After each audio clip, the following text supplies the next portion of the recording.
welcome to Something to Talk About. I'm Linda McNamee, and for the next hour, I'm going to play a little bit of musical chairs, but it's not going to be for fun. It's about a very important topic that I think we all really need to think about our own behavior as well as the behavior of others and see how we can make the community of Burlington a nicer and happier place. But before I begin, I would like to invite you to give us a call this evening. 781-270-9199. Sorry, all these numbers are bouncing through my head.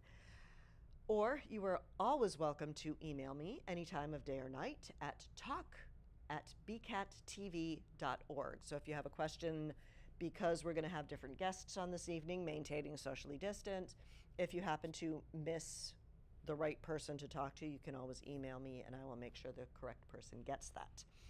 I would like to thank Chris Flaherty tonight for holding down the fort and putting this entire show together. Thank you, Chris. And I also want to thank my husband, Paul, for staying home for Daddy Date Night. Hopefully all the homework's done, because homework really hasn't started up yet, but enjoy. And now I would like to introduce my first wonderful guest for this evening, Martha Duffield, who is the president of Burlington Against Racism. Ooh, sounds intense. It is, but it's also really fun. Okay, well, welcome. Thank you for having me. Thank you for coming. Before we really get into what the whole Burlington Against Racism committee, or is it a committee or a... It's a group. It's an organization. Okay, organization. Before we get into that, can you tell me a little bit about yourself, where you grew up, how you came to the Burlington area, and what made you decide to get involved in this organization? Sure. So I'm from upstate New York, the Syracuse area. Cool. And I went to school at UMass Amherst. And then, like many other UMass Amherst people, you just keep going east. And I met my husband, and he actually has family that lives in Burlington, works in the school district. Oh, perfect. And so we thought it'd be a great place to live. I personally wanted a place that was more demographically diverse. Okay. And so that was a draw for me. And then, as our kids have become more involved, because we moved before, my son was 8 months old when we moved here. Oh, okay. And so now my children are in 3rd and 5th grade, and we've become more involved in the schools and learning that while there's a lot of diversity, there isn't a lot of inclusion and participation within the different groups of people. Okay. And so that, combined with the racial unrest that's going on in our country, has really kind of spurred me into participating more in like the community and in like our local government. Okay. Now, backing up a little bit, I know I have the cheat sheet and I'm already off of it. You used the words diversity and inclusion. Yeah. Let's just make sure that we define both of those so we both know what we're talking about as well as the audience. Sure. So I think of diversity as the government-protected types of groups, such as LGBTQ. It could be religious organizations. It can be racial demographics. So there's a wide range. It can be special needs of what diversity actually is. Okay.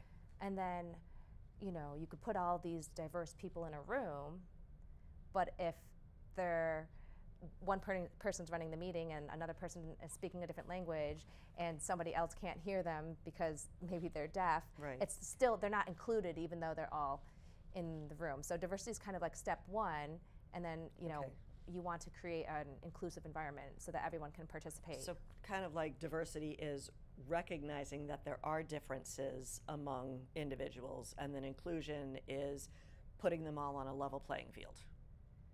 Yes. And making sure they feel like they can participate to the fullest of whatever that people are doing. Okay. So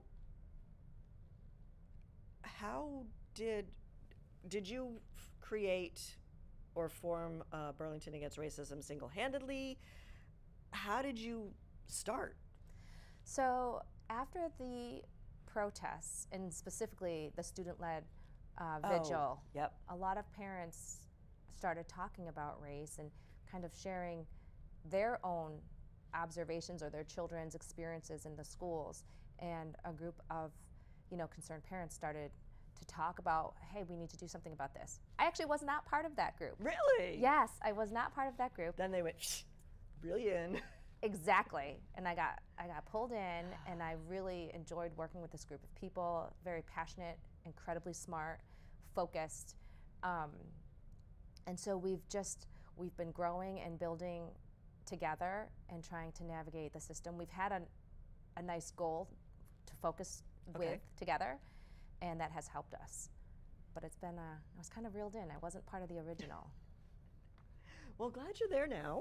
Yes, I'm enjoying it. And you've been voluntold, so you are now president of the organization. I have been voluntold. Yes. But, okay, so how did you figure out that Burlington needed a director of inclusion and equity? I think it just needs to be said, there's positional power. I mean, I think people had talked about a coordinator level position. Okay. And we all know that if people are not in the room with the decision makers, that those people are not going to have the same influence. Right. And so it's not just somebody who can teach people how to have conversations that are uncomfortable. That is one part of it. Okay. But the director will be influencing policy and procedures. And doing something about it. Okay. So an example would be, let's say there was an incident that occurred, a racist incident. Okay. That will happen. This director would have a policy so that the teacher would know how to respond to that student. Okay. The student who made the infraction would know how to record that, store the data information, and then would also be able to provide curriculum for the other teachers to address this. Okay. And so right now what's happening is every individual teacher is handling it every individual way. Right, based on their experiences. Based on their experiences and what they saw happen or what they didn't see. And so having a director allows everyone to speak the same language and follow the same. So get that equity part. Exactly. Okay. And follow the same procedures. Does such a policy exist, or, is there a level playing field? Like once the director gets in there and goes to call all the shots and say, this is how we're going to do it. Is there a curriculum? Is there like a plan or? Well, there is a district-wide equity committee that's comprised of students, parents, and teachers and administrators. Now, is this something unique to Burlington, or do you know if they're popping up all over Massachusetts? I think they're popping up around Massachusetts. The director role is popping up for sure. There's plenty of communities that have that role as a school-wide role, and some that also have it as a town-wide role. And there are many that are hiring and looking to add that, even in this pandemic. So, the equity committee. Yes, I interrupted, sorry. That's okay. The equity committee has put together a draft action plan. So this action plan covers major areas such as hiring, retaining, and promoting staff of color. They have systems like tracking how discipline is given, how it's is it equitable? Are students who are Black getting a harsher punishment for the same thing that a white student might be getting?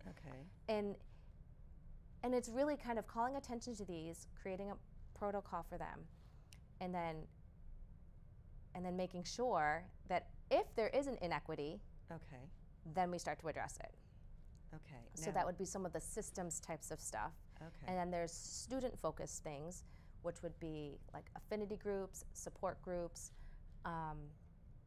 making sure that kids all have the same ability to be leveled correctly and not be, prejudged based on the color of their skin or other things.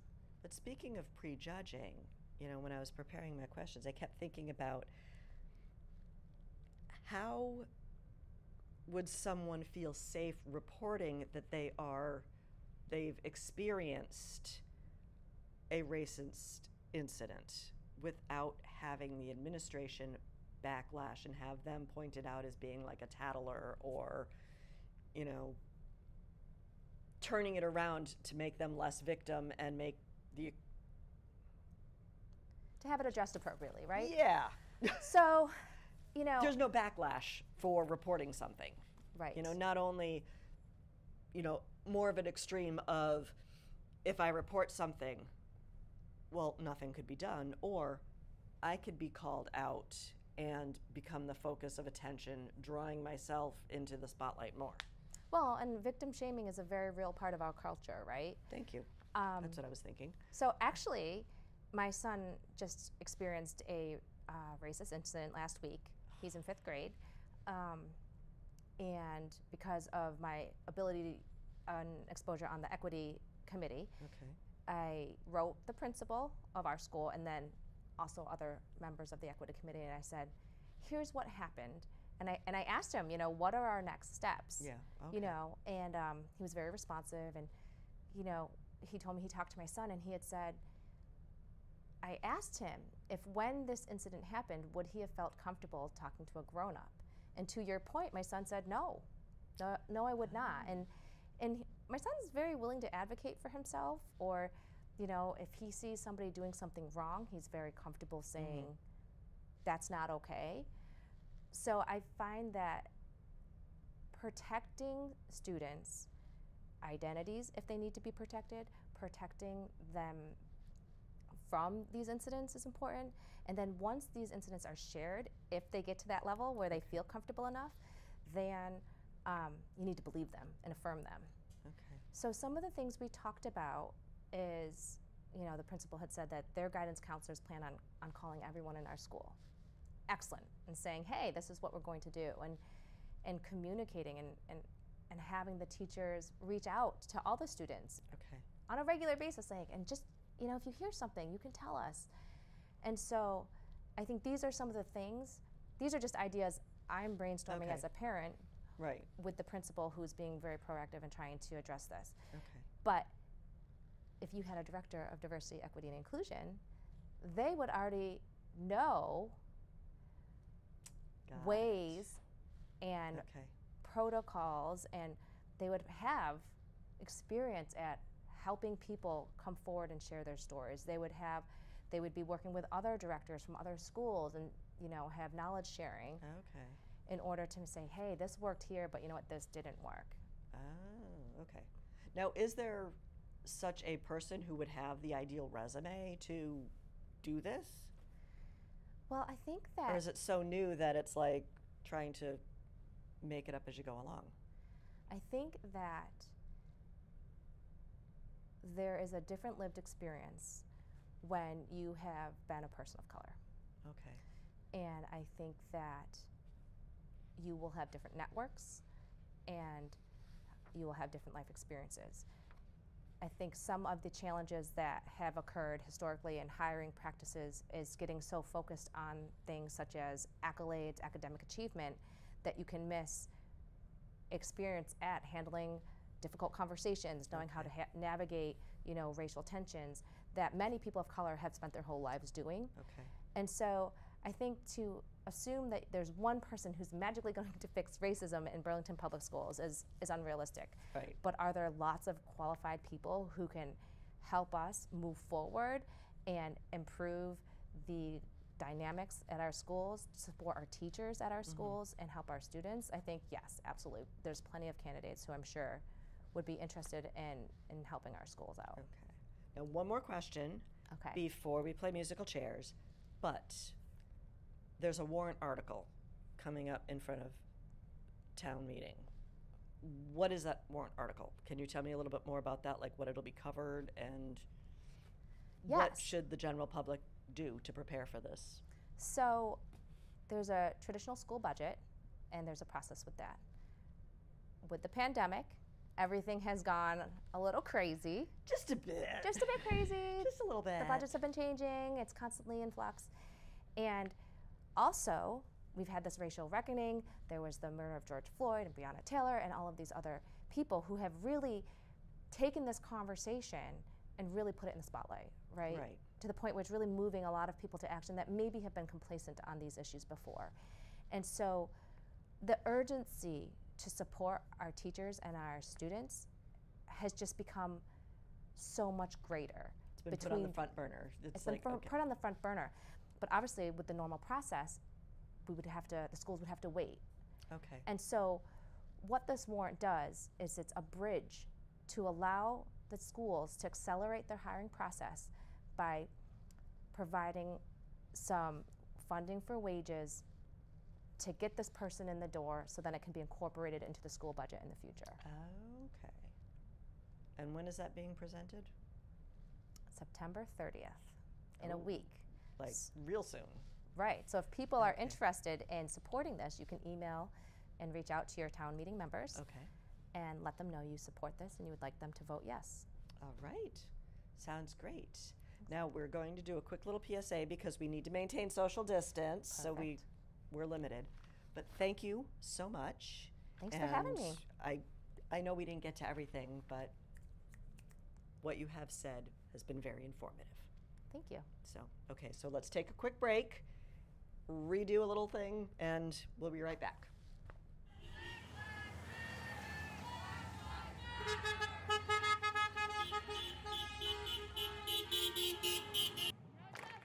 No peace! No peace!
That was really cool.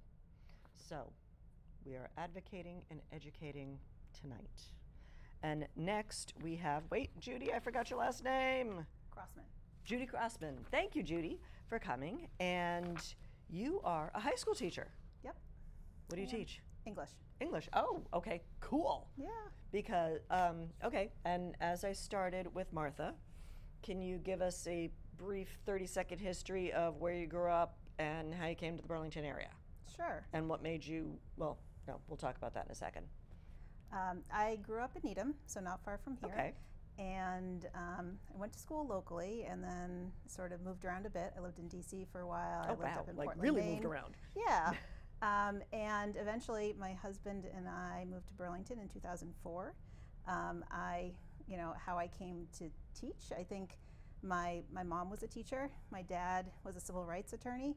Oh, wow. And teacher, lawyer. Yeah, I think I'd go with the teacher. Well, and I think, my dad always worked in the public sector, and he, his focus was civil rights and education. And I think both of them influenced me in important ways to find a job that I felt passionately about. And the message was always, you got to speak up if you see injustice. So that's really what There you go. brings me here. And you're teaching a new generation to learn how to speak up and speak out. Exactly. So are you involved in the equity committee? Yes. And how are you involved? And what made you decide to become involved? Well, other than mom and dad's influence. Yeah.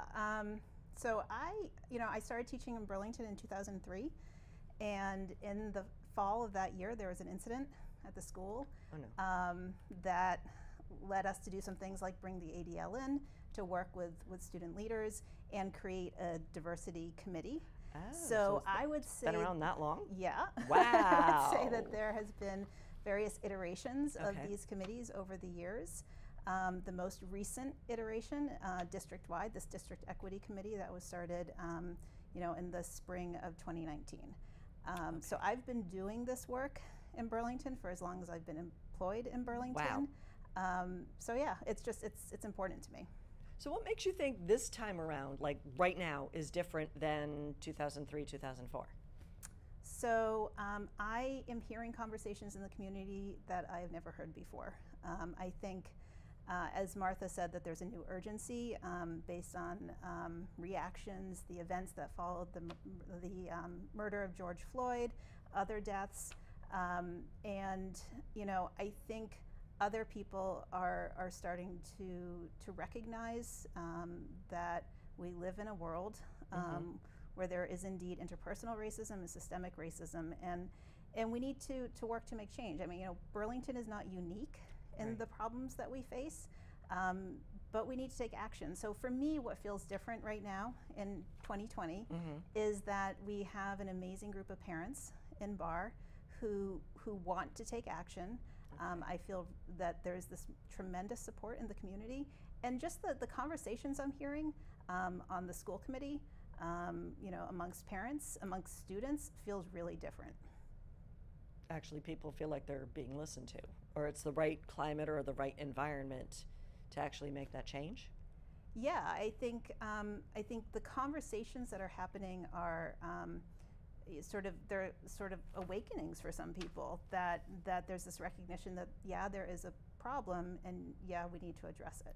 Okay. Now, as Martha was talking, the director would come in and kind of talk about like behavioral changes, like if this happens, then these will be the consequences. But as a teacher, how do you see the curriculum changing? I mean, do you see the director coming in and not really dictating change, but encouraging a curriculum change? Or do you think that state, the DOE will come in and start changing the curriculum before we get a director? Well, I like guess which came two first, things. the chicken or the egg type thing? So I can tell you that in the English department, we are not waiting for the arrival of a director of DEI. This is too important. And we've made a lot of pretty amazing changes in the English department curriculum, working to examine the texts, what we teach, and think about who we are representing in those texts, and making sure that our students see themselves in what we're teaching, and that work has already begun. It's we don't have to wait for somebody to come. You have the flexibility as a teacher to. I think within departments, this work can happen. However, I would make an analogy to the director of special education.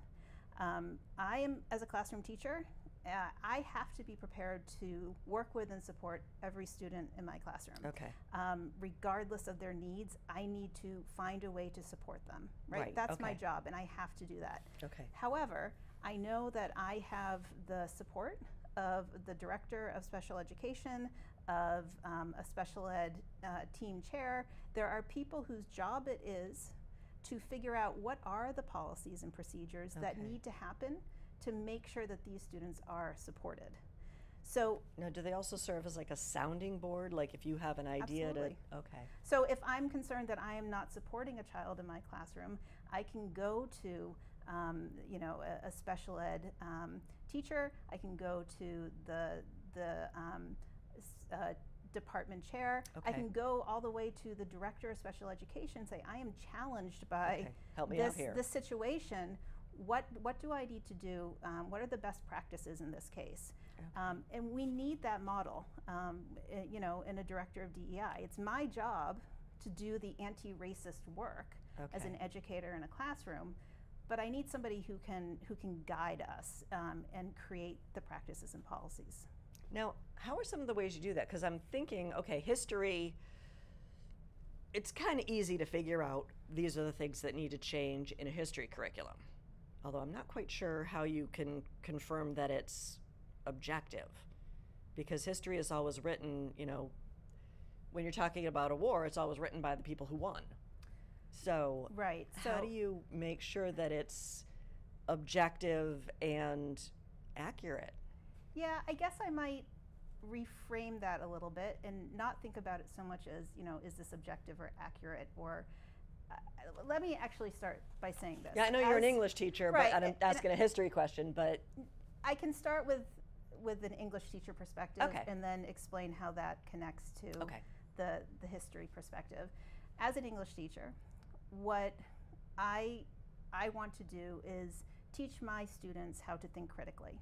So they are constantly absorbing things, right? Reading, watching, listening, whatever it is, whether it's the New York Times or whatever is on Netflix, I want them to be able to think about it critically and analytically. Right? Okay. And I wish I had you for a teacher way back when. Well, I tell my students, you know, I don't think, you know, I don't operate under the assumption that you are all going to go off to be English teachers. I do think that all of you need to know how to think critically and communicate clearly. In the social studies department, I know that teachers there also believe it's not about finding the right material, it's about teaching students to think critically about the bias that is present in what they're absorbing, so that they can come to their own decisions about things that they care about. Right? We want to help kids become critical thinkers. So it's really about making sure that in the curriculum you are bringing in multiple perspectives and avoiding the dominant narratives that so many textbooks might cling to. Got it. And I think the more we do that for students, the more we're teaching them to think for themselves. Okay. Now, that explains the curriculum, but also teachers themselves have their own biases, their own experiences, their own attitudes, their own learned behaviors. How do teachers overcome that so their biases aren't built in? I mean, is there like professional development for helping you out with that? Yeah, absolutely. Since 2013, the Burlington School District has partnered with an organization called Ideas that provides professional development and courses on bias and race and related issues. So you know, that's one example of an organization that does this. There are many that provide professional development, and I'm glad you ask about it. It's something that we feel strongly is important. You know, as an educator, by the state, am required to relicense every 5 years. I have to take professional development. I need to do these things to relicense. I need to know the latest best practices and how to teach writing or whatever it may be. Equally so, I think it's important that we're having professional development in anti-racist education. It's not like you take one course and you're done.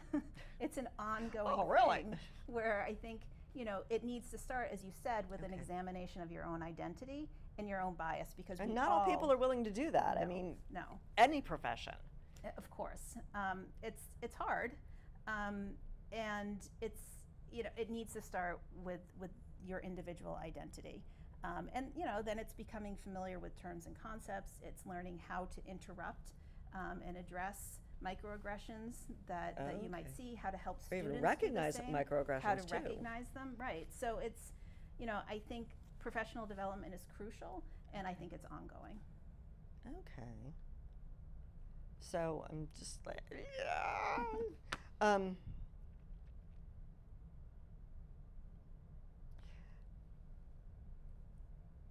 we're currently, I'm like looking at the how does schools administrators counteract or negate the current social, even, you know, what you see on TV. Oh, it's, you know, the president is saying this, or this person is saying, you know, this figurehead. How do you counteract that? Yeah. I mean, how do you teach inclusion and appreciation and diverse, you know, others' opinions when the world around you is counteracting that? Yeah, I think you model civil discourse. You know, I think clearly, you know, we are in a nation that's divided, right? There are strong opinions on both sides.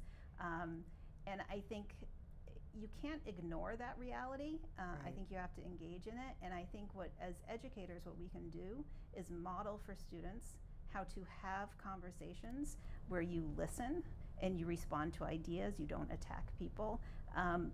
It's got to be hard. Yeah, I think it's you know, in the high school we have you know, safe conversation guidelines about how you go about engaging in these difficult conversations, because you can't avoid them. Right.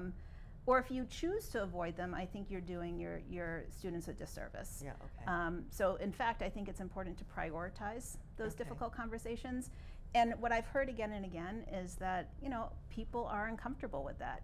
And that's where we need the training. That's where we need, you know, a director of DEI to help provide us with the skills to make that feel easier. Okay, and have like that point person, that single voice to, okay. Yeah, and again, you know, I think Martha said this, it's not that, you know, we operate under the assumption that you hire a director and that person does all the work and problem solved.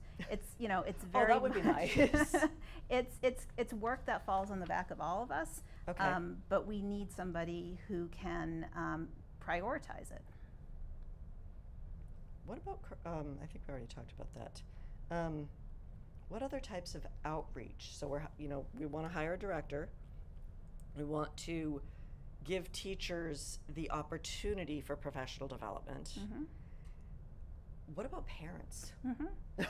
Yeah. You know, because we were talking about the vigil on the Common, and I'm listening to these stories, and they're talking about middle schoolers having these issues, and I'm like, where did they get these ideas from? It's got to be the parents. So how do you deal with the parents? You know, I think that's a tricky question. I think, you know, I can tell you, you know, one exciting thing that's happening, and I know you're planning to talk with Shannon shortly. She spent a lot right of after time. this question. Okay, actually. Then I'll set her up to maybe talk more about this. She spent a lot of time this summer partnering with the public library to create a social justice series with the idea that each month they tackle another topic. So you know, the first conversation happened last week. I encouraged my students to tune in. It was you know, it was in the evening. And the idea is that we can bring these conversations to the community, that people, you know, hopefully will be willing to engage. I will also say we need to do better. And again, if we had a director of DEI whose job it was to focus on this, finding ways to draw parents in is important. We need this to be a community conversation. You know, you can have all these lectures and all these opportunities, but if the parents don't tune in. Right. Well, that wasn't too bad for your great. conversation. Thank you. I know, you know, we a little miscommunication about, you know, tag teaming, but thank you, Judy, for coming on. We're going to take another quick little break, and we're going to play musical chairs again. Great. All right. Thank you so much. I'm ambitious. I will not hide it. We will not hide it. We embrace ambition. Women are made to be ambitious. I will dream big. Big, without hesitation. We will take risks. Not live in fear. We will rise together. Rise above the negativity. No longer will ambition in a woman Be seen as a negative. We will model ambition For our daughters. I will help women around the world, The whole world. to succeed. Women are tough. strong. Powerful. Ambition is feminine. Ambition is empowering. empowering. Ambition is not a dirty word. Ambition is sexy. Ambition is very sexy. What's your ambition? To help women build empires. Help more women run for office. Empower women financially. To compete equally in sports. For all of us to lean in together. To transform societies. Change the world. Own your power. Own your power. Own your dreams. No judgments. No judgments. We own it. Take the pledge. Embrace ambition. Embrace ambition. Will you?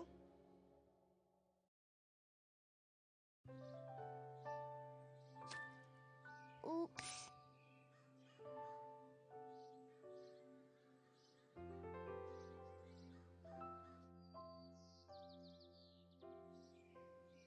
Uh-oh.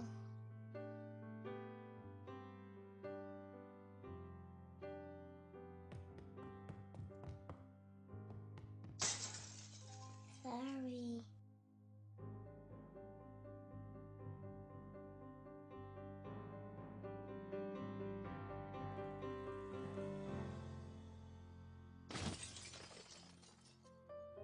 Get on top of it before they do. Every 24 minutes, tipped furniture or a falling TV sends an injured child to the emergency room. Preventing tip-over incidents is easy, inexpensive, and only takes 5 minutes. Learn how to secure your furniture and TVs to protect children at anchorit.gov. Wow, that was intense. Anyway, welcome back. We did a little bit of musical chairs, and now we have Shannon Janovitz, who is a high school department head. I am, yes, the English department chair. English department. Yeah. Wow, all these English teachers. Wow. I was expecting history teachers. Well, welcome. Thank you. Thank you for joining us. Thank you for having me. You know, we already had Judy's perspective, so some of the questions might be a little repeated, but, you know, we're just trying to get a more encompassing view. So, right, her last question, or our last point of discussion, was about outreach.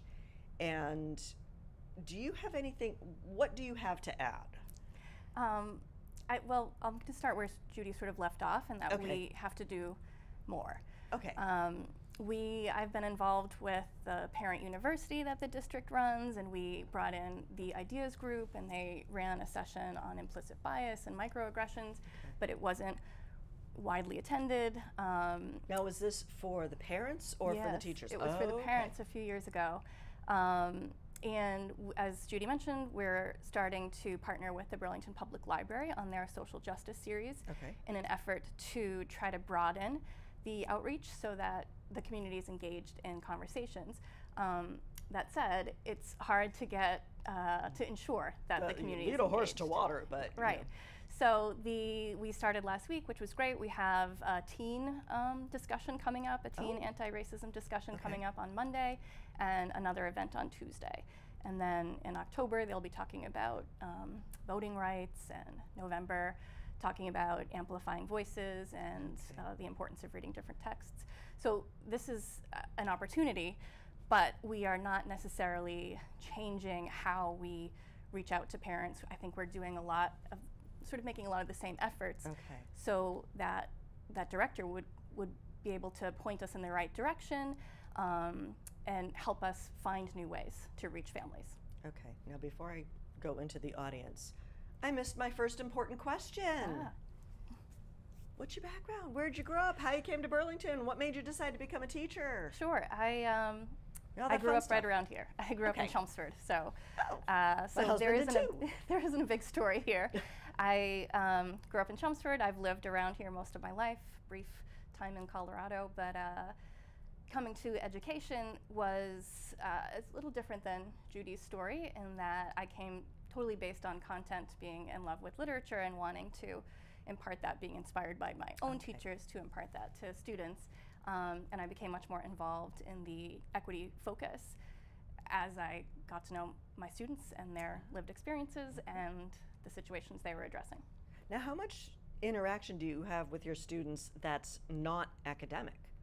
Like you just said, you know, I get to know your students and their experiences. It's like, wait a minute, when I was in school, all we did was read this book, talk about the book, you know. Right. Teaching is relational. Without really studying your students, knowing them, being aware of the complexities of their identities, you don't necessarily know how to serve them effectively. Okay. So there's a lot of work, especially I think as an English teacher, I have an advantage in that there's a lot of writing involved. So I get to know them quite a bit through that. And I'm involved in clubs and activities mainly because I am prioritizing that relational piece so that students feel comfortable and have people in the building they can go to. Okay. Now, I am totally zoning on vocabulary. Of course, I'm talking to an English teacher. But, you know, back when I was talking to Judy, we talked about, you know, history. Oh, very, you know, obvious that the history curriculum needs to change, where English not so much. But how much interdisciplinary, I guess is the word, do you have control over different departments and different curricula overlapping? So I don't have control over other departments' curriculum. Do you have like communication with them yes, at least? Certainly. Okay. So there's a lot of collaboration in the high school. The instructional leadership team meets frequently, and so department chairs work together to talk about what we are teaching, how we can reinforce what is happening in other classrooms.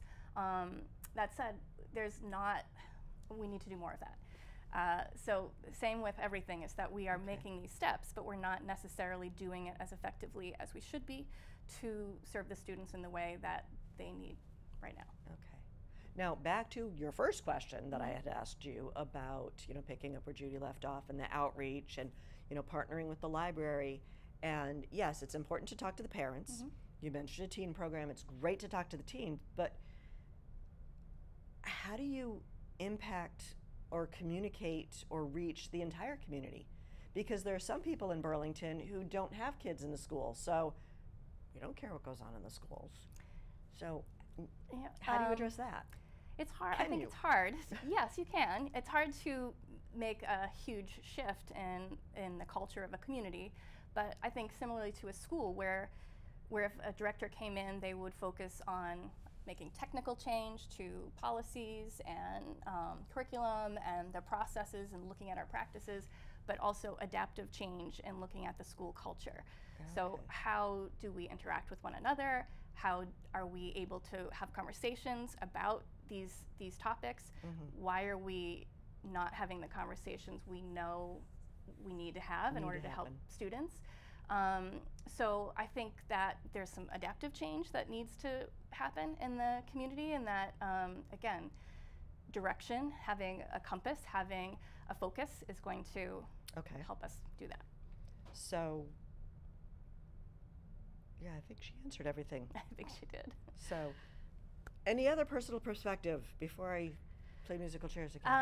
I would just want to thank you for the opportunity and reinforce my investment in this position as a necessity to really make the change that we need to see happen. We have a lot of dedicated individuals, a lot of people working hard, but they are in many different directions and don't have the essential expertise. So while we are making changes I'm beyond excited about in the English department, I'm very excited about it. It is lovely. It's not going to be as meaningful if it's just isolated to one department, or if it's challenged and teachers don't feel supported in implementing it. Oh, I did think of another question. So right now, most of our discussions have been on high school. How do you anticipate it trickling down to the middle school or the elementary schools? Well, part of that is having a district position so that it's not an isolated, like we had the high school equity committee, and we've recently had the district equity committee, so there is much more collaboration and communication about this topic in terms of all of the schools. But I don't think that just one person from the high school can make change in all the schools. You need to have a high level position, someone who has the authority and someone who's able to make that change. And facilitate communication among all the six schools? Yeah. Exactly. So, all right.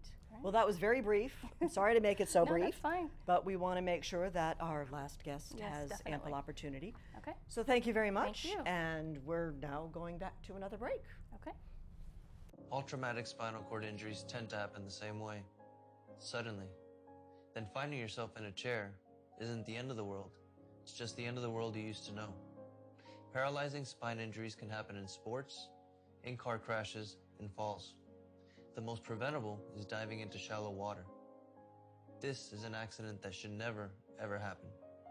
Recovering from a severe spine injury means learning new ways to do all the old things. That's more challenging than you might imagine. It takes some very special support. All spine patients deserve this kind of therapy. Not all of them get it, which means the best way to treat a paralyzing spine injury is not to have one. A lake, a river, a pool, the ocean, don't ever dive in until you know what's below. Brought to you as a public service by I Am Able Fitness.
We are back, so thank you very much for a little intermission.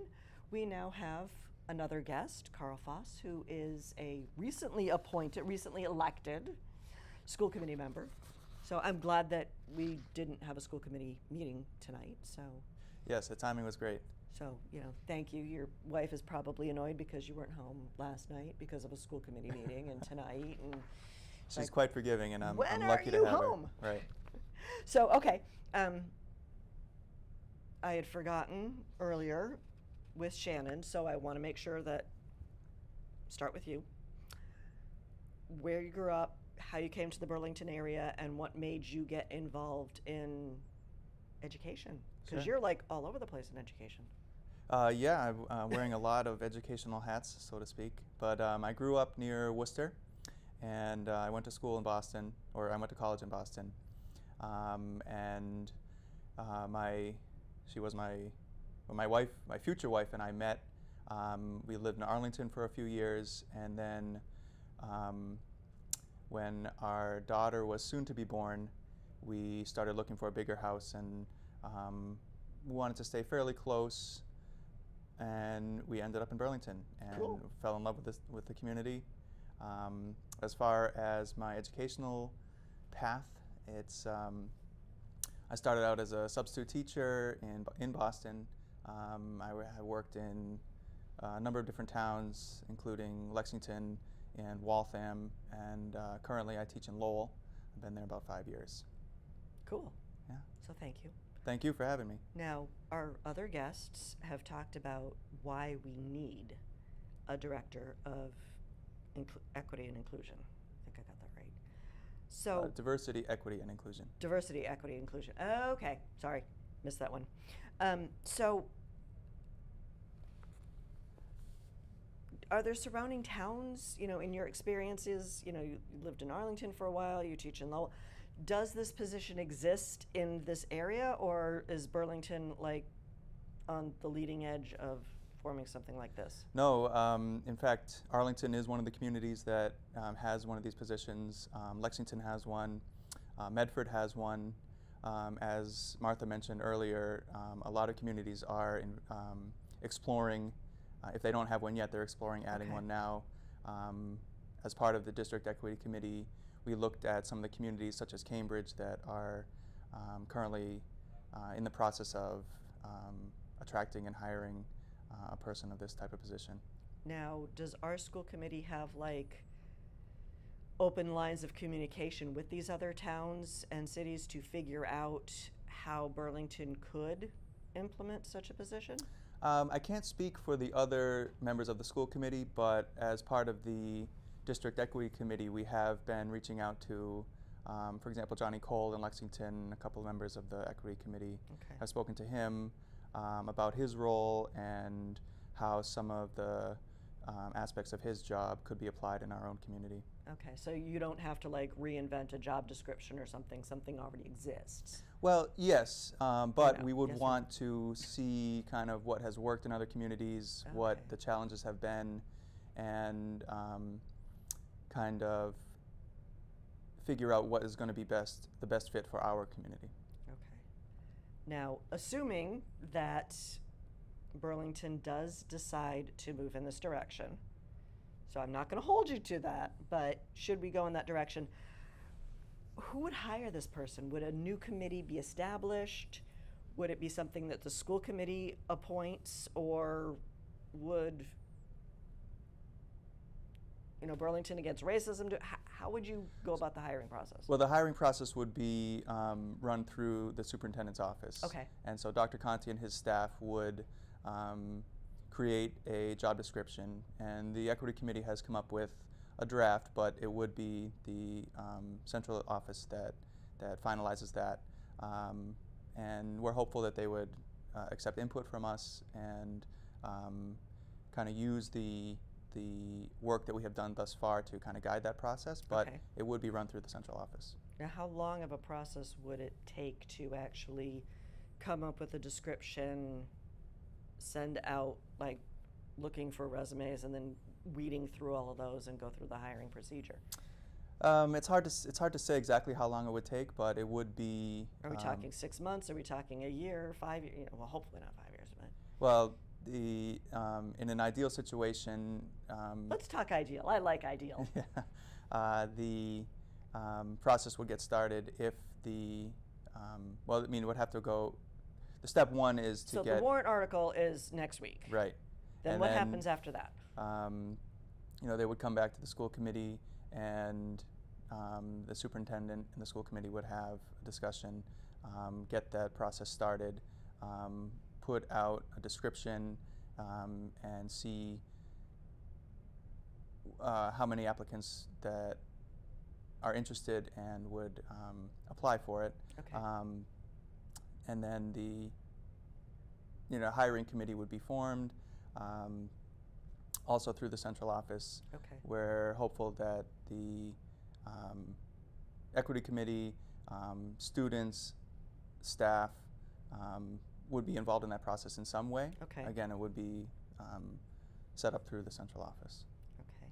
Now, with some of the discussion that I've heard over the past 4 or 5 months or so, the Burlington school system, the teachers do not represent the racial and cultural and ethnic makeup of the student body. How do we change that? And how do we, I don't know how to be politically correct saying this, so how do we not worry about, 30 years ago there was a reverse discrimination? How do we make sure that we hire qualified teachers that are of the same cultural background as our? So this is a super complex question, and the answer. I can't even ask it right. We could have an hour-long conversation just about this answer, but. You got 5 minutes. So. Okay. Well, very broadly, it's not just Burlington that is attempting to attract and hire and retain educators that are Black, Indigenous, or people of color. And a DEI director would help do this work in Burlington. Okay. It's not something that is new to Burlington. There have been efforts and there have been changes in HR over the recent years, but there still remains work to be done. One of the issues is that there is a lack of educators of color kind of in the pipeline, and so there are efforts at the state level as well to encourage people of color to go into the field of education. Okay. And once that pipeline is loaded, so to speak, then it becomes easier to attract those educators and retain them in Burlington. Okay. Now, the anti-racism resolution through the school committee, what is that exactly? So it was a resolution that it's a very powerful document, and it well, anything with resolution sounds pretty intimidating. Well, I mean, if you look at the language, it has again, it's powerful, and it really does reflect the values of the school committee. And you know, it was passed at the meeting by a 5-0 vote, and you know, you know that the members of the committee hold these values. Mm-hmm. Some of the ideas that are mentioned in the document are ongoing, such as looking at the hiring practices of the district, such as training for staff and administrators. Other parts are things that we need to take a closer look at. A director position could be a compass that helps guide the district toward truly embodying the words that make up that resolution, and implement the values that we hold as a school system and a community.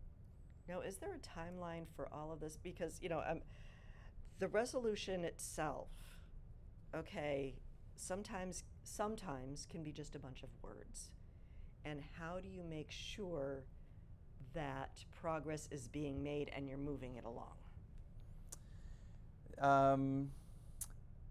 I mean, if you look at individual classrooms, there is always progress that is being made. Teachers are reflecting on their own practice and making it more inclusive on a day-to-day basis.